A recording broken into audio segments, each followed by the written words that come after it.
trouve pas tellement opportun de se mettre à polémiquer. Vous aurez dû me dire aujourd'hui à date que vous êtes fiers que nous soyons félicités par beaucoup de pays, notamment même le secrétaire général des Nations Unies. Et je crois que c'est ce qui est beaucoup plus important. Et le reste, faisons face à l'avenir.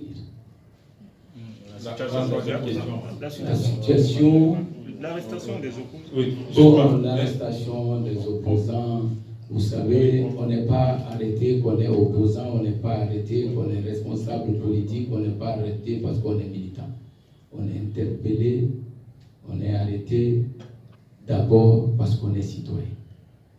Tout Guinéen est d'abord citoyen avant d'être d'une religion, d'une ethnie ou d'une formation politique. Et je crois que la justice doit faire son travail conformément à des éléments d'information à sa disposition, quand bien même que chacun de nous reste couvert par la notion de présomption d'innocence. Donc, je crois qu'on va aller à ce niveau. Et premièrement, je dirais ici que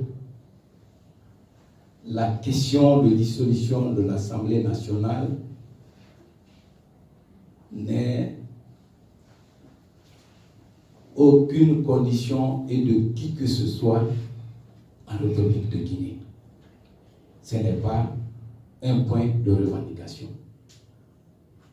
Et si par hasard tel était le cas, vous conviendrez avec moi que la dissolution de l'Assemblée nationale ne saurait être l'apanage des accords politiques. L'Assemblée nationale est une institution républicaine, la deuxième de notre pays, qui est régie par des lois. La dissolution est prévue par des dispositions. Quand on n'est pas dans ce cadre, et seul le président de la République en a les prérogatives, mais si nous ne sommes pas dans ce schéma, je ne vois pas comment on pourrait envisager la dissolution de l'Assemblée nationale.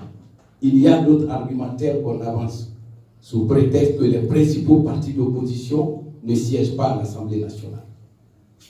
Mais vous et moi, nous étions là. Lors de la 8e législature, je n'ai pas souvenance, et vous non plus, que l'opposition soit aussi représentée majoritairement dans une assemblée dans notre pays que lors de la 8e législature.